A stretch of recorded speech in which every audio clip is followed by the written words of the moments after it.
Graça e a paz do Senhor Jesus, igreja. Amém? Glória a Deus. Povo lindo, povo abençoado, hein? Gostaria de chamar o nosso amado professor Elvilmar.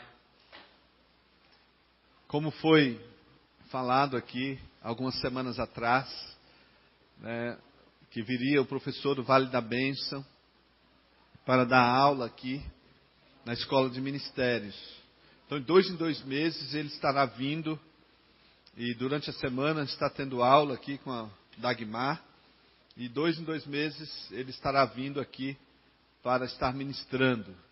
E este final de semana está ministrando sobre o Pentateuco, os 5 primeiros livros da Bíblia. Foi uma bênção nesta tarde. E quem quiser participar amanhã vai ter, a partir das 10, Dagmar? A partir das 9 horas até meio-dia e depois das 2 horas até as 4, até as 5 da tarde. Então, se você quer participar, ter um conhecimento maior da palavra de Deus, você está convidado a participar amanhã, tá bom? Então vai ser amanhã, na parte da manhã, das 9 até meio-dia, depois almoça, das 2 até as 5 da tarde. Olha, se você puder vir, você vai ser muito edificado. Porque não só pela pessoa do professor Elvilmar, mas Deus tem capacitado ele, um conhecimento muito grande dentro assim da palavra de Deus, amém? E convidei ele para estar ministrando a palavra do Senhor. Ele será em breve o futuro pastor também lá dentro do Vale da Bênção, vai ser ordenado em breve, né, Elvilmar? Vem aqui. Vamos orar por ele. Estenda as mãos. Pai querido, nós te louvamos aqui pelo teu servo. E aqui está a tua igreja neste lugar, Pai. Abençoe-nos, fala conosco. Meu Deus, tudo aquilo que o Senhor tem preparado para ministrar aos nossos corações. Pai, cada um que o Senhor trouxe aqui, o Senhor trouxe com um propósito. Fala com cada um de nós. Nós oramos declarando que o nosso coração está preparado, depois de um momento de louvor gostoso em tua presença. Pai, nosso coração está como uma terra boa para receber de ti a tua palavra. Usa o teu servo como canal aqui nesta noite, Pai. Nós oramos abençoando em nome de Jesus. Amém. Deus abençoe.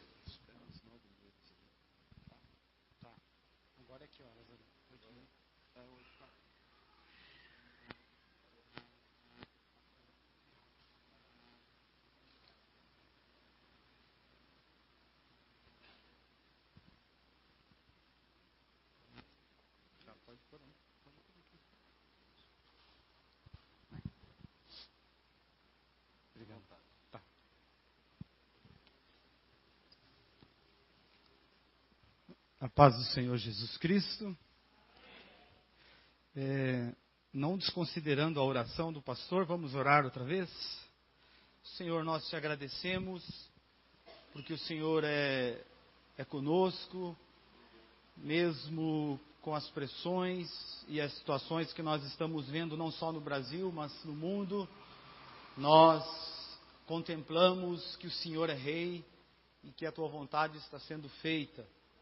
Senhor, obrigado porque a sua igreja está em várias partes do mundo, através da obra missionária, pregando o Evangelho. Senhor, nesta noite nós estamos diante de Ti, nós abriremos a Sua palavra e pedimos-Te que o Senhor ilumine-nos de uma forma muito especial, suprindo assim a nossa expectativa em relação ao Senhor. Deus, que o Senhor nos ajude, em nome de Jesus. Meus irmãos, é um prazer estar aqui. Já faz um tempo que eu não vinha, mas agora surgiu o tempo. É muito bom poder voltar e rever os irmãos. Vamos abrir na primeira epístola de Paulo, escrita aos Coríntios, capítulo 10. Eu quero ler o versículo 12, mas gostaria que você que trouxe a Bíblia como um livro ou no seu celular, você mantenha aberta para que você acompanhe. Nós vamos fazer uma tentativa de expor o texto bíblico, né, e fazermos algumas explicações e aplicações mediante a graça de Deus. 1 Coríntios, capítulo 10, versículo 12.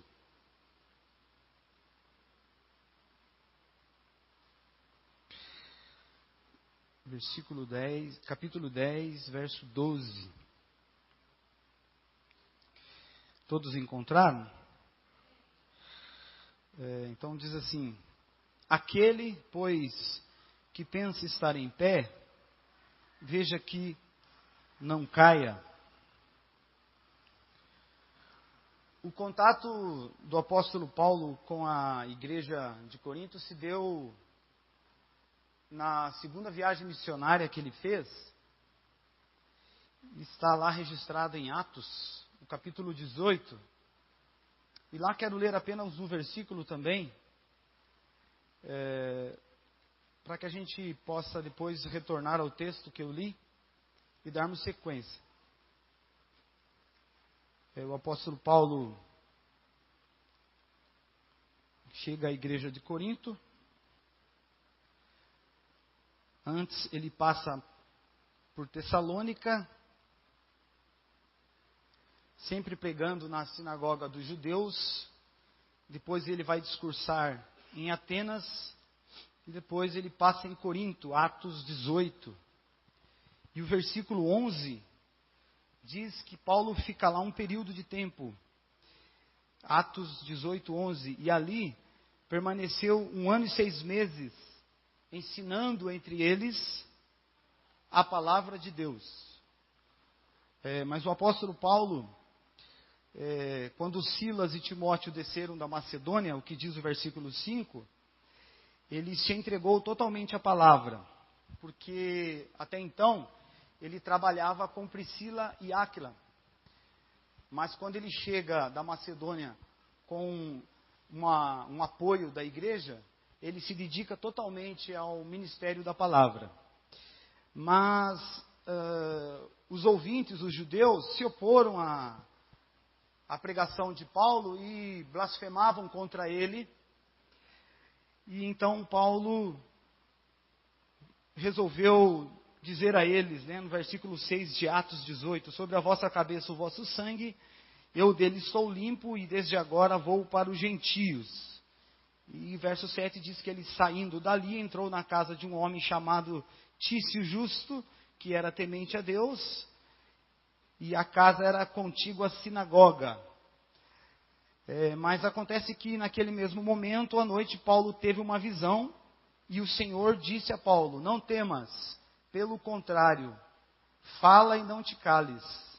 Então, diante desta ordem de Deus, o apóstolo Paulo ficou lá 1 ano e 6 meses, pregando, ensinando a palavra de Deus. A cidade de Corinto era uma cidade muito curiosa por ter uma vida noturna muito interessante. Era uma cidade greco-romana, influenciada, sofreu muito com a influência grega, então era uma cidade pagã.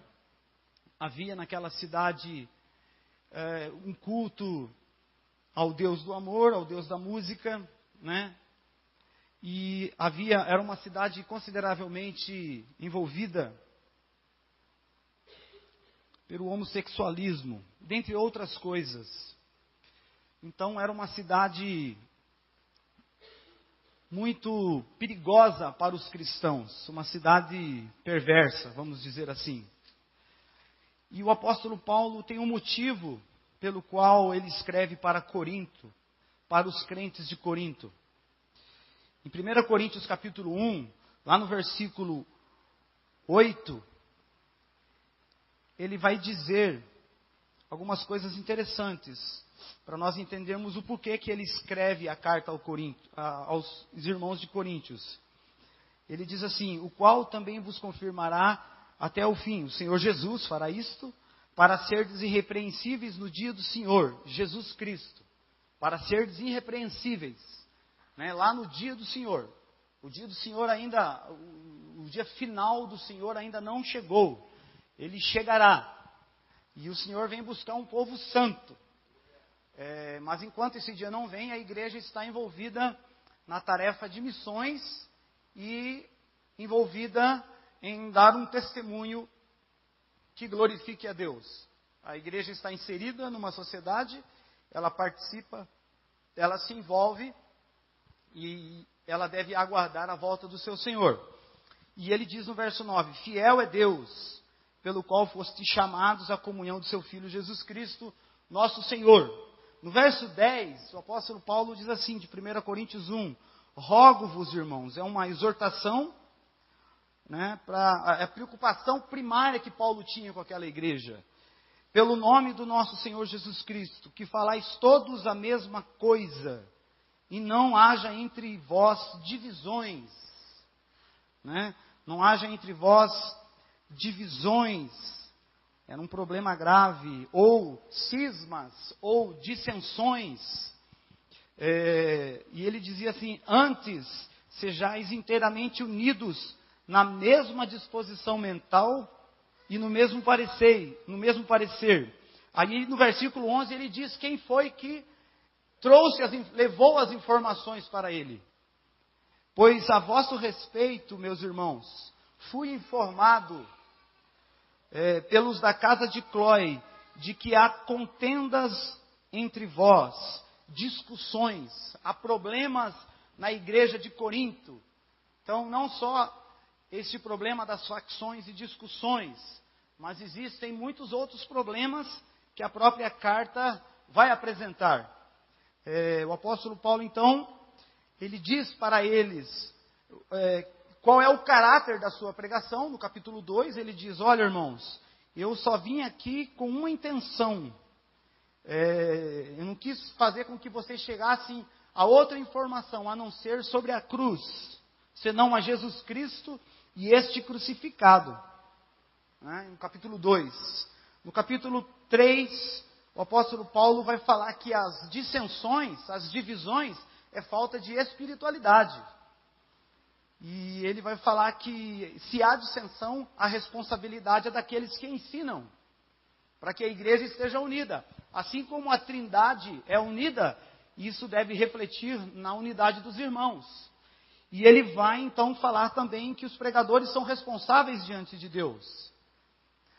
E depois ele vem falando de outros assuntos, até chegar lá no capítulo que nós vamos ler. No capítulo 5, ele fala de uma impureza que há na igreja, a impureza da igreja de Corinto, e o apóstolo Paulo repreende, lá no capítulo 5, 1 Coríntios 5, ele diz assim, 5:1, geralmente, olha essa palavra, geralmente ou ordinariamente, se ouve que há entre vós imoralidade tal, como nem mesmo entre os gentios. Olha, nem mesmo entre os pagãos acontece isto, mas no meio de vocês está acontecendo. Como nem mesmo entre os pagãos. Isto é, haver quem se atreva a possuir a mulher de seu próprio pai. E contudo, andais vós ensoberbecidos, e não chegastes a lamentar, para que fosse tirado do vosso meio quem tamanho ultraje praticou. E no verso 5 o apóstolo Paulo fala, entreguem a Satanás, né? Ou seja, esse irmão deve de ser disciplinado pela igreja. A igreja tem que disciplinar o irmão, para ajudá-lo, se ele aceitar, é claro. Então o apóstolo Paulo está tratando de temas polêmicos, né? Temas polêmicos com a igreja de Corinto. Esses são problemas daquela igreja. No capítulo 6, ele vai falar que a sensualidade é condenada. Olha o verso 12. Paulo ele vai também censurar o litígio entre os irmãos. Um irmão tem um problema com um outro e tal. Resolva entre vocês primeiro, antes de vocês irem para o tribunal, né? Mas lá no verso 12 ele vai falar da sensualidade. Ele diz, todas as coisas me são lícitas. Nem todas as coisas convém, todas as coisas me são lícitas, mas eu não me deixarei dominar por nenhuma delas. A cidade de Corinto era uma cidade sensual, sensualizada. Né? Havia muita sensualidade naquela cidade, uma situação muito complexa. Ele vai falar do casamento no capítulo 7. No capítulo 8, ele faz uma crítica àqueles que se acham os senhores do saber, versículo 1. No que se refere às coisas sacrificadas a ídolos, reconhecemos que todos somos senhores do saber. Então havia um grupo naquela igreja que não gostava muito de Paulo e se entendiam, né, como pessoas acima dos demais. E no capítulo 10, onde nós lemos, o apóstolo Paulo, ele vai dizer algumas coisas que eu quero aproveitar para dizer para os irmãos. E para mim também. Na verdade, eu não sou um pregador autônomo, profissional. Eu sou um amador. Mas eu vi um grande pregador dizer o seguinte. Ele estava pregando em um congresso, e eu vou usar a fala dele para partir aqui do versículo para os irmãos. Ele disse assim: eu não sei se eu prego para vocês o que vocês querem ouvir, ou prego para vocês aquilo que vocês necessitam ouvir. Então são duas coisas diferentes, disse ele. Se eu escolher a segunda, eu parto do princípio que Deus falou comigo primeiro, porque eu também necessito ouvir. Eu não quero que Deus fale comigo aquilo que eu quero ouvir, porque o meu coração é enganoso. Mas eu quero que Deus fale comigo aquilo que eu preciso ouvir. Então, antes de você tomar alguma atitude, agora eu estou falando. Espere eu terminar, para depois, se você quiser, você tomar alguma atitude. Se Deus falar com você, se é que Deus vai falar com você nesta noite. Não faça nenhuma promessa, nenhum voto. Mas acompanhe a leitura do texto. Nós não podemos pedir para Deus falar conosco a partir da nossa necessidade, mas que Deus fale conosco a partir daquilo que Ele entende ser necessário. Ele, não nós.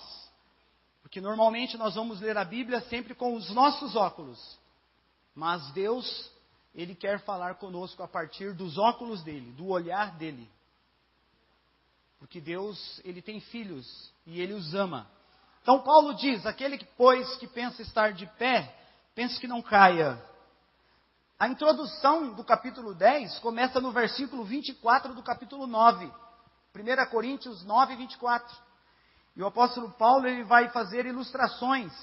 Então Paulo usa ilustrações de uma corrida e de seu prêmio para enfatizar a necessidade da singeleza de coração, de determinação e de perseverança dos crentes de Corinto, que estão numa sociedade que não tem Deus, não querem Deus, estão longe de Deus, mas eles aguardam o dia final, o último dia, que é aquele que o Senhor Jesus virá, para julgar o mundo e fazer a separação daqueles que são e daqueles que não são. Então ele vai usar a figura lá, 1 Coríntios 9, 24, não sabeis vós que os que correm no estádio, todos na verdade correm, mas só um leva o prêmio? Aí ele aplica essa figura para os cristãos de Corinto, correi de tal maneira que o alcanceis. Né? Então ele usa aqui a figura de linguagem de corrida, de correr, é a metáfora, correr. Corram, irmãos. Assim como o atleta se prepara, prepare-se também para se encontrar com o Senhor nos ares. Né? E o verso 25, todo atleta em tudo se domina. Todo atleta em tudo se domina. Ou seja, exerce autocontrole sobre si. Né? Eu tenho uma sobrinha que é fisiculturista. Eu estava mostrando a foto lá para o Samuel, para o pastor, e eles viram o tamanho da menina. Mas ela tem uma disciplina, uma regra, e ela se domina.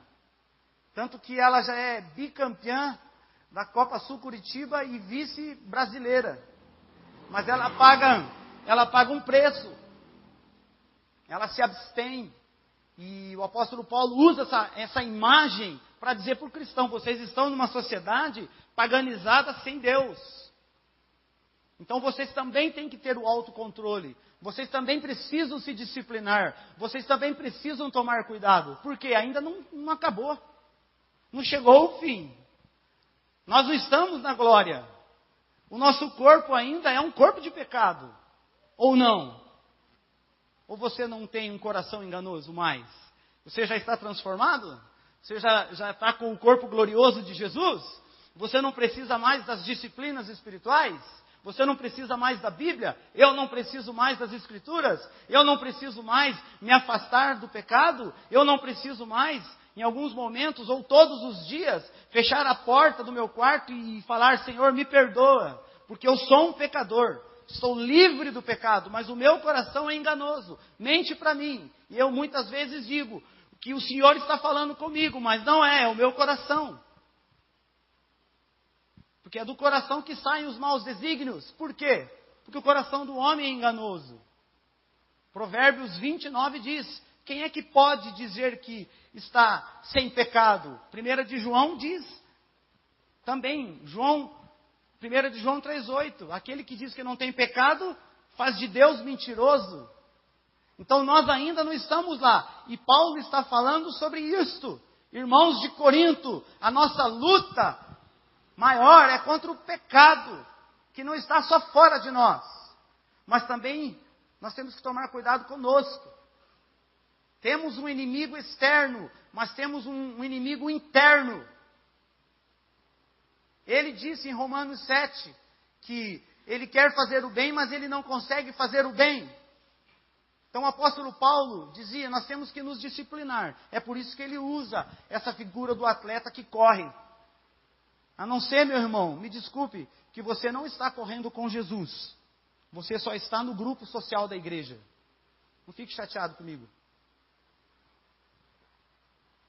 Se você está só no grupo social da igreja, você está fora do reino. E eu também. Mas se você está carregando a sua cruz, você é discípulo de Cristo. Você entrou pela porta estreita e está no caminho apertado, que conduz à salvação. Você está fundamentado não na areia, na rocha. Mas para isto há necessidade de disciplina. Não se dê ao luxo, eu não posso me dar ao luxo de acreditar que eu, por minhas próprias forças, posso chegar lá. Não conseguimos. Então o apóstolo Paulo continua, ele vai usar outra figura, no verso, no 26, 1 Coríntios 9, 26. Assim como também eu, não sem meta, assim luto, não como deferindo golpes no ar. Então ele usa duas figuras aqui, o do atleta que corre e daquele que luta, do boxeador. E o povo de Corinto sabe o que Paulo está falando, porque lá em Corinto aconteciam, como em Atenas, os Jogos Olímpicos, os Jogos Istmicos de Corinto. Paulo, o público dele sabia do que ele estava falando. Então vocês precisam se disciplinar, se autodisciplinar. Mas Paulo também sabia que nenhum crente de Corinto conseguiria se disciplinar por conta própria. Nós também não podemos nos disciplinar por conta própria. Mas essa parte fica para o final. E no finalzinho do versículo 27, ele diz que não venha eu mesmo a ser desqualificado. O apóstolo Paulo, ele não se dava ao luxo, meu irmão. Ele não confiava absolutamente nada dele. Ele não confiava que absolutamente nada seria capaz de separá-lo do amor de Deus. Ele confiava, mas ele não se dava ao luxo, entendeu? Ele não presumia que a salvação estava só naquilo que ele fazia. Ele não duvidava que ele não seria separado de Deus, mas ele não dava ao luxo de acreditar de que a disciplina que ele realizava é o que conduziria. O apóstolo Paulo, ele era um homem servo de Deus. Tanto que se você ler o versículo 12, né, que nós falamos, você que está de pé, é por isso que eu comecei lá, cuide para que não caia. Você que está de pé, cuide-se para que não caia. Ou seja, nós temos que fazer as nossas disciplinas. Mas o nosso olhar tem que estar em Deus e dizer: Senhor, eu não posso cuidar de mim mesmo por conta própria. Se você abrir Romanos, capítulo 8, verso 38 e 39, eu creio que você entenderá. O 38, Romanos 8, 38 e 39. O apóstolo Paulo: porque eu estou bem certo, isso aqui não é dúvida. Eu estou bem certo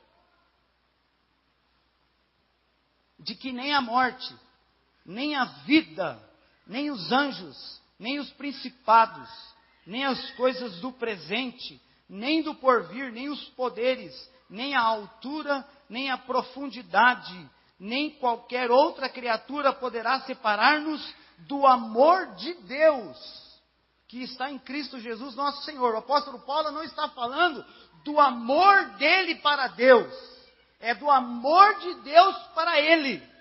Então o apóstolo Paulo não se dava o luxo de confiar nele mesmo. E nós também não podemos nos dar esse luxo de confiarmos em nós mesmos, apostarmos em nós mesmos. Nós somos salvos por determinação de Deus. Um homem disse que Deus, na salvação, Ele começa sem nós. E Ele coopera conosco. E nessa cooperação, Deus deu meios para que nós usássemos. As Escrituras, a Bíblia Sagrada é um desses meios. A Palavra de Deus. A comunhão da igreja é outro meio. A reunião de Santa Ceia é outro meio. Nós chamamos isso de meio de graça. A oração é outro meio. Porque oração não é mudar a cabeça de Deus, porque Deus não muda. Quem muda somos nós. A oração é para falar: Senhor, eu dependo estritamente de Ti. Não me deixa confiar em mim. Esse é o nosso problema. Nós confiamos em nós. Confiamos nas nossas obras, confiamos nas nossas atitudes, confiamos na quantidade de vezes que estamos na igreja, confiamos na nossa capacidade de reflexão, confiamos na força do nosso dinheiro, confiamos nas nossas pernas, confiamos em nós. Mas o apóstolo Paulo, ele diz: eu confio no amor de Deus, e eu sei que nem a morte vai me separar. Será que Paulo tinha convicção? Será que a salvação se perde na cabeça de Paulo? Mas ele não se dá o luxo de ser um cristão, com todo respeito, meus irmãos, vacilão. Nós temos um evangelho, água com açúcar, que prega só benfeitoria para o cristão, sucesso imediato. E quando o cristão tem um problema, ele entra numa crise, porque ele não conhece o evangelho da Bíblia. Da porta estreita e do caminho apertado, do negue-se a si mesmo, tome sua cruz e siga-me.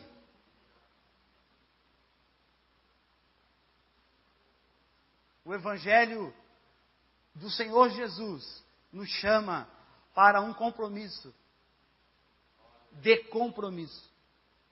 E daí o apóstolo Paulo, ele vai usar exemplos na história, no capítulo 10, usando o Antigo Testamento, para dizer para a igreja de Corinto, que lá os crentes do Antigo Testamento, que saíram do Egito, viram grandes milagres de Deus, viram as 10 pragas, viram o mar se abrir, mas Deus não se agradou deles.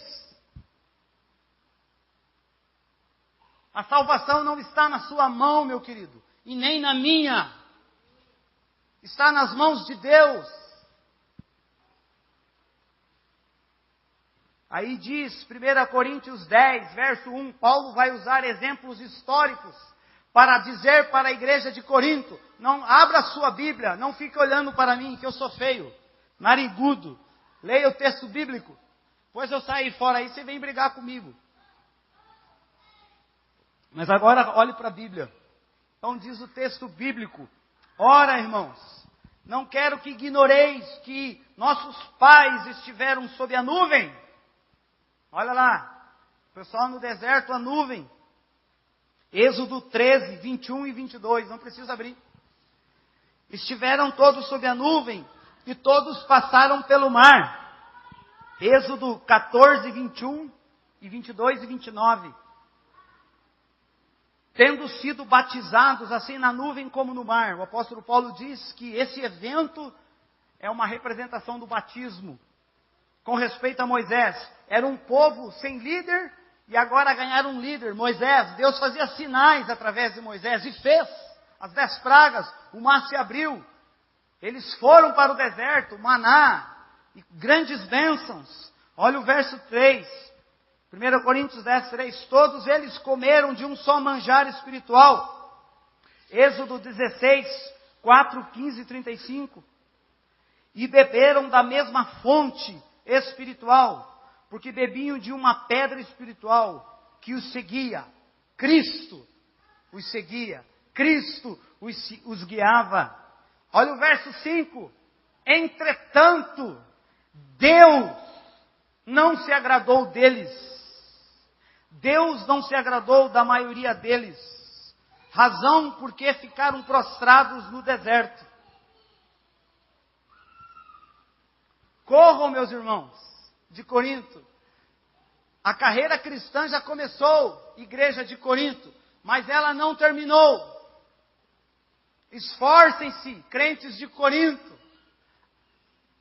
Se autodisciplinem, crentes de Corinto. Olhem para o passado, crentes de Corinto, os nossos pais, aqueles que Deus tirou do domínio da escravidão.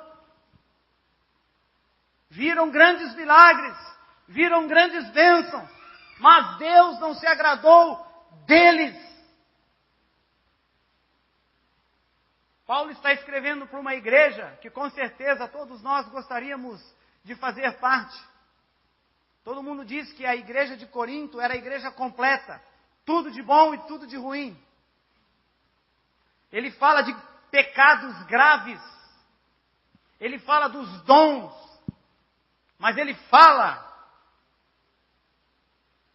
com muita tristeza, porque ele foi informado que aquela igreja que Deus tinha visitado vivia um caos interno. Dissolução, inimizades, panelinha. Eu sou de Paulo, eu sou de Paulo, eu sou de Apolo, eu sou de Cristo. Acaso eu morri por vós? Dizia Paulo. Nenhum de vocês eu batizei, dizia ele. Então o apóstolo Paulo exorta aquela igreja com amor. Mas Deus não se agradou da maioria deles. Se nós olharmos para a história do Antigo Testamento, nós vamos ver que só Josué e Calebe entraram, nem Moisés entrou na Terra Prometida. E Deus criou outra geração de pessoas. Deus realmente é fogo consumidor. Deus trata com o seu povo, quando os tira do Egito, através da aliança. Ele administra. E ele prima pela justiça, pela santidade. Porque ele chamou um povo para a santidade. E Paulo está dizendo aos coríntios: vocês estão em uma sociedade pagã. Olhem para o exemplo da história. Há uma expressão que se repete aqui do verso 1 ao 4 do capítulo 10. Todos. São 4 vezes. No verso 1, 2 vezes. No verso 2, a 3ª vez. E no verso 3, a 4ª vez. Todos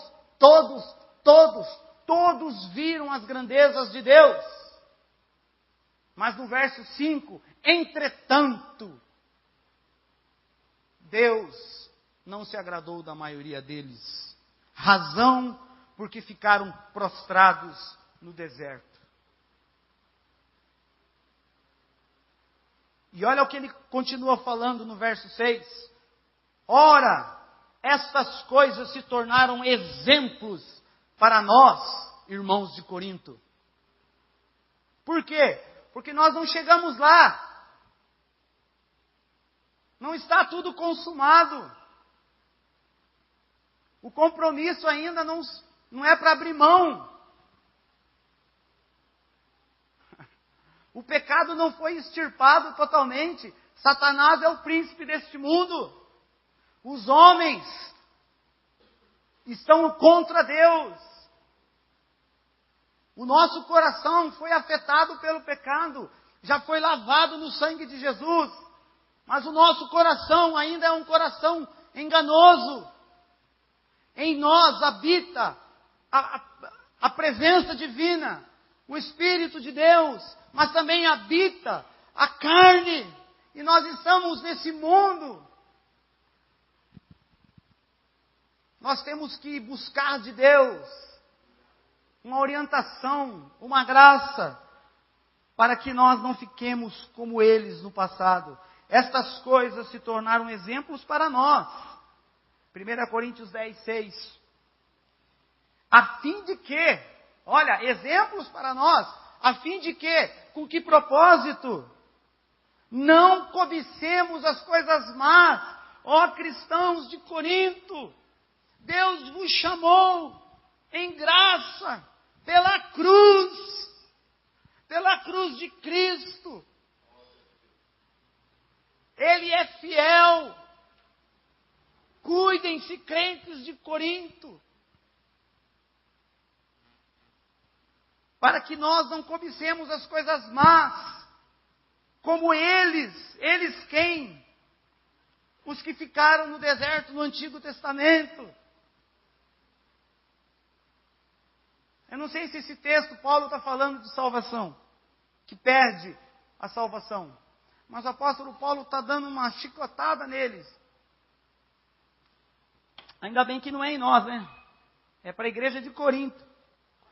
Isso aqui não serve para nós. Ou serve? Tem gente que diz que o Antigo Testamento não serve mais. Tristeza. Nós estamos vivendo um tempo de pressão, meus irmãos.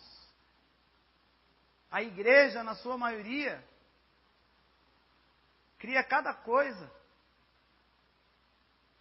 Nós temos que voltar para as Escrituras.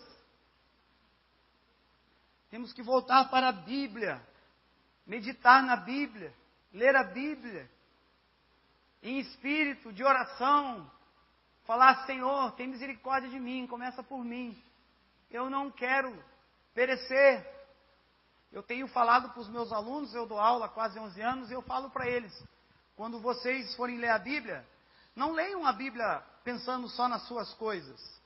Leiam a sua Bíblia para terem o prazer de ouvir Deus falar. Normalmente, falo para eles, nós vamos ler a Bíblia, ah, Senhor, abre uma porta de trabalho, ah, Senhor, me cura, ah, Senhor, isso não é errado. Mas aí Deus fica como o quê? Como uma marionete, como aquele que só responde oração e faz coisas por nós. Aí nós não servimos a Deus pelo que Ele é, mas pelo que Ele tem para nos dar. E não o amamos. Amamos as coisas que Ele tem. Os seus tesouros, as suas riquezas, as suas benfeitorias. Jesus disse para a multidão, vocês vêm atrás de mim, porque eu dei pão para vocês comerem. O que Ele está querendo dizer? Então Paulo diz para a igreja de Corinto, foram escritas para exemplo, ó igreja de Corinto. Aí a partir do verso 7, o apóstolo Paulo vai pontuar 4 pecados graves, que eles no deserto lá, que saíram, viram grandes milagres de Deus, cometeram. Coisas que nós com certeza não cometemos. Olha o verso 7. Não vos façais, pois, idólatras, como alguns deles. Porque está escrito, o povo assentou-se para comer e beber, e levantou-se para divertir. É uma menção ao Êxodo 32, 6. Moisés estava lá no monte 40 dias, E Deus entregando para ele as tábuas da lei. E daí o povo já está fora do Egito.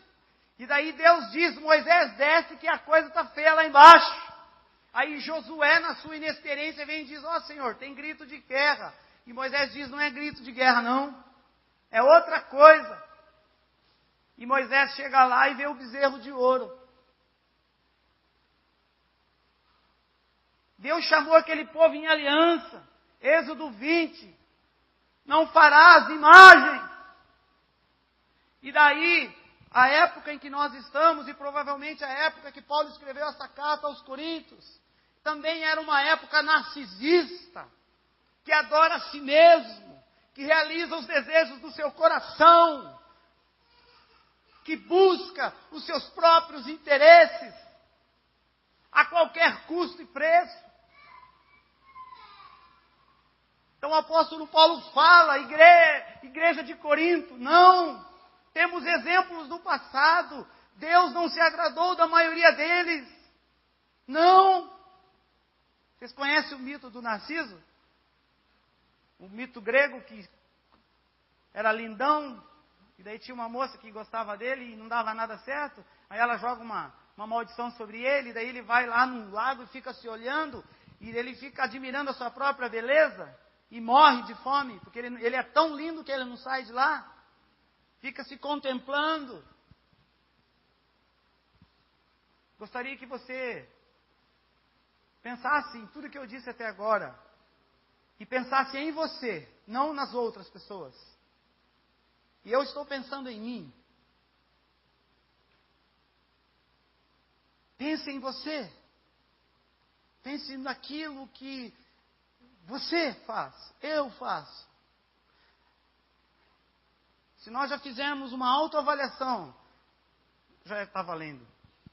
E ele diz, então não, idolatria. E nós podemos idolatrar muitas coisas. Não precisamos construir uma estátua. Não precisamos não. Existe aí a idolatria do Estado. Já viram esse livro? É um lançamento. Um teólogo lançou aí, o nome dele é Franklin Ferreira. Eu desafio você a comprá-lo. É o que está acontecendo no Brasil. É o domínio pelo poder. E o povo que se vire.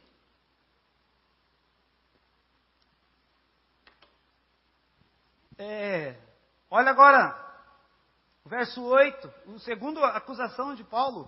E não pratiquemos imoralidade, como alguns deles. Vejam só, do verso 1 ao 4, todos viram. Mas do verso 7 até o 10, alguns deles. Então sempre, graças a Deus, que não são todos que cometem, mas alguns deles. O apóstolo Paulo é incrível a forma como Deus o capacita a escrever.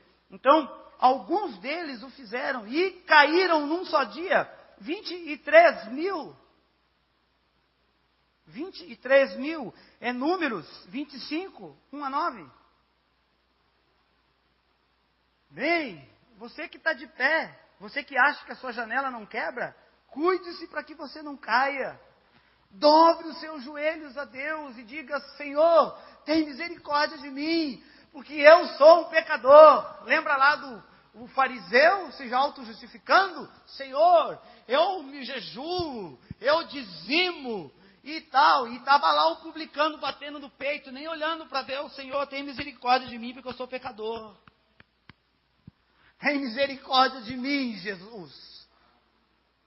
Porque eu não quero ficar fora da eternidade. Moisés diz a Bíblia que ele preferiu padecer com o povo dele do que ficar nos prazeres do Egito. Versículo 9, 1 Coríntios 10, verso 9. Não ponhamos o Senhor à prova, como alguns deles já fizeram e pereceram pelas mordeduras das serpentes. Como alguns deles, Êxodo 17 e Números 21, pôr Deus à prova. Tentar Deus. Tem gente que briga com Deus, não sei como é que pode, rapaz. Deus é o Criador dos céus e da terra. O cara quer fazer um UFC com Deus, entrar no octógono com Deus lá e decidir no primeiro round. Faz, Deus! Eu declaro, eu determino, Deus. E ainda diz, está escrito, o Senhor escreveu.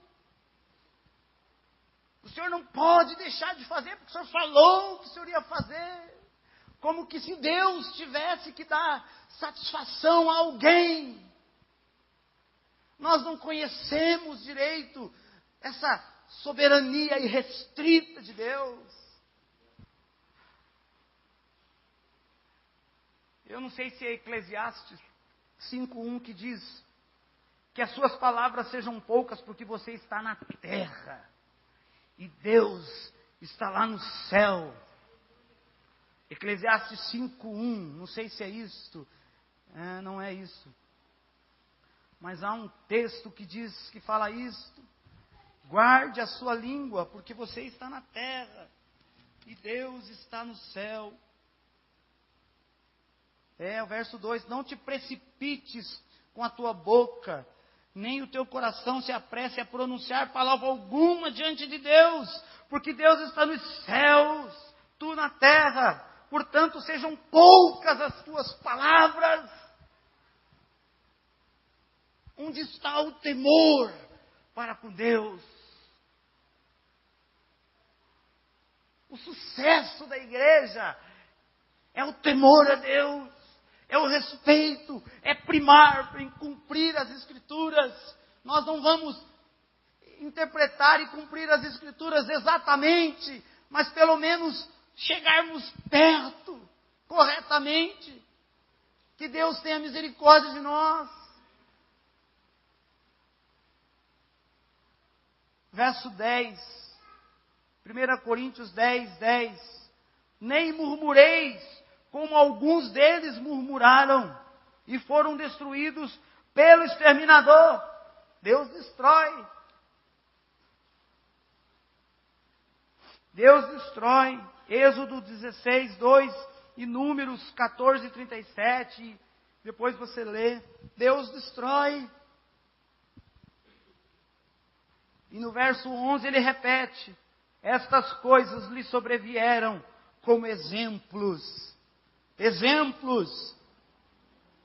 e foram escritas para advertência nossa, para instrução nossa,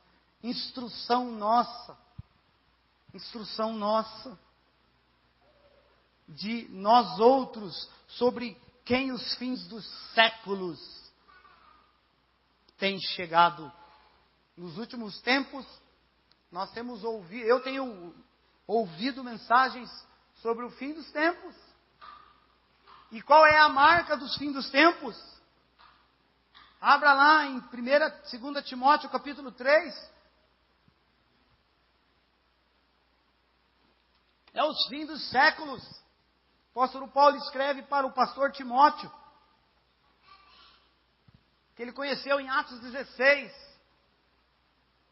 início da segunda viagem missionária, se eu não estou enganado, posso estar, com certeza, né? E 2 Timóteo 3, ele escreve para o pastor de 42 anos ou menos.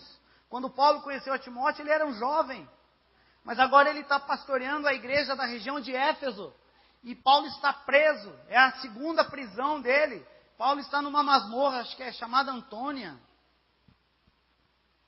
E ele vai morrer, porque aqui ele diz, guardei o bom combate, mas eu fui até o fim. E ele escreve a Timóteo, olha, sabe porém, nos últimos dias, esses últimos dias quem inaugurou foi Jesus, porque Jesus é a promessa cumprida, ele veio. Os últimos dias sobrevirão tempos difíceis. O que são esses tempos difíceis? Tempos de pressão. Tempos de pressão, não só fora, mas dentro da igreja e do nosso coração. Nós estamos no mundo, o mundo nos pressiona, nós ficamos agitados. Mas há um socorro para os filhos de Deus. e ele diz, por que os últimos dias são tempos difíceis? Olha lá, segundo o verso 2, por causa dos homens. Pois os homens, e o que os homens são? Desculpa, meu irmão, dizer isso para você nessa noite. Egoístas, avarentos, jactanciosos, arrogantes, blasfemadores, desobedientes aos pais, ingratos, irreverentes, desafeiçoados, implacáveis, irreconciliáveis. As pessoas não mudam. Irreconciliáveis, implacável. Uma pessoa que ouve e não muda. Deus tem que aparecer para o cara. Se não aparecer, ele não muda. E ele desafia Deus, manda um anjo. Quer dizer, manda um subalterno. Se o senhor não dá, manda um subalterno. É implacável. Está amarrado ao pecado. E ele continua, caluniadores, sem domínio de si, cruéis, inimigos do bem, traidores, atrevidos, enfatuados, mais amigos dos prazeres que amigos de Deus, tendo forma de piedade, negando-lhe o poder. Foge destes! Foge destes! Foge, Timóteo! Foge destes!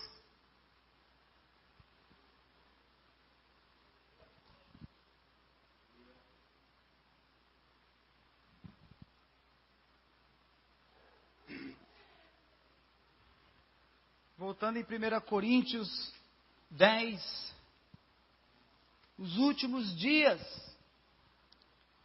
O Jesus falou que os últimos dias serão dias de início das dores, né? Uns dizem que nós já estamos no fim. Então o bicho vai pegar, meu irmão. Amarra o cinto aí. Eu ouvi um grande estudioso falar que o pau vai bater na mesa aí. E a igreja ainda está no mundo. E aí? Como é que fica? Eu creio no arrebatamento. Pois é, irmão. Então você ora mesmo, viu? Se Deus mudar de ideia. Brincadeira, irmão. Deus é bom. Deus é bom. Mas olha lá. Agora o verso 12. Aquele, pois, que pensa estar de pé, veja que não caia. O apóstolo Paulo aqui não está falando para os irmãos que eles não podem aproveitar as coisas boas da vida. Fazer voto de miséria, entendeu? Virar, aí entrar num monastério, deixar de ir num cineminha, não. Não. O apóstolo Paulo está falando de nós servirmos ao Senhor. Para a igreja de Corinto. Ele diz no início de Corinto, vocês não eram nada, gente. Deus salvou vocês. Para confundir os sábios. E olha como é que está a igreja de Corinto aí. A igreja de alguém da família de Clói veio me informar que vocês estão quebrando tudo aí. Que é isso? Arruma esse negócio. Quando ele escreve a segunda carta, aí os caras ficam mais bravos com ele ainda. E teve uma terceira carta que se perdeu. Acho que eles rasgaram. Eles não gostavam de Paulo. Rasgaram a carta. Paulo.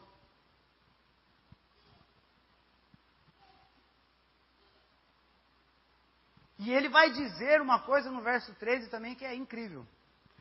Não vos sobreveio tentação que não fosse humana. Deus não tenta, Deus prova. Mas Deus é soberano, que Ele usa até o tentador, para provar os seus fiéis. Olha Jó. Olha Pedro. O que Jesus falou para Pedro? Ô Pedro, pediram para se ir andar com você, mas fique tranquilo que eu já intercedi por você.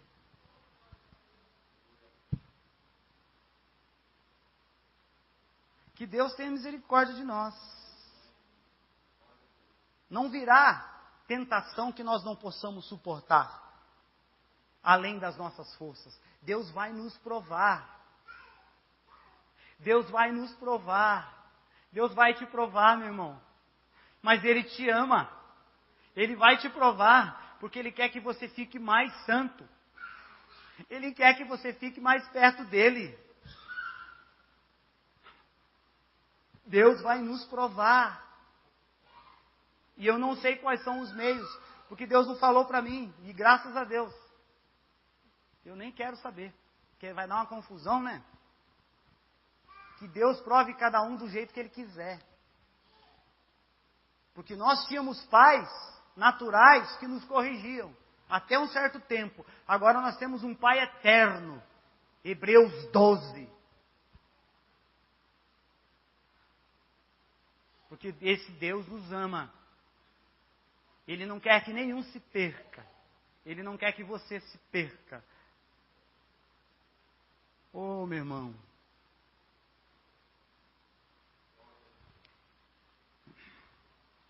Não sei se eu expliquei direito.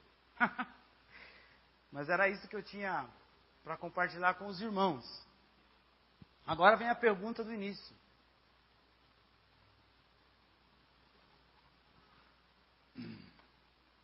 Como é que eu perguntei mesmo? Vamos ver quem lembra. Que se Deus falasse com você, né? Com certeza você vai dizer que não. Eu já sabia disso. Que hoje em dia Deus só fala conosco relacionado a algum problema bem próximo a nós, certo? Desculpa se eu ser franco com você. Nem que eu não volte mais aqui. Não tem problema não. Mas, se Deus falou com você, fique em paz, irmão. Dê glória a Deus. Porque Deus nos avisa antes. Deus não é assim como um falso amigo. Deus nos orienta. Deus fala conosco. E eu espero que Deus tenha falado com você. De uma forma ou de outra. E você não precisa ficar se acusando diante de Deus. Porque se há algo que você precisa consertar com Deus, é com Deus, não é comigo.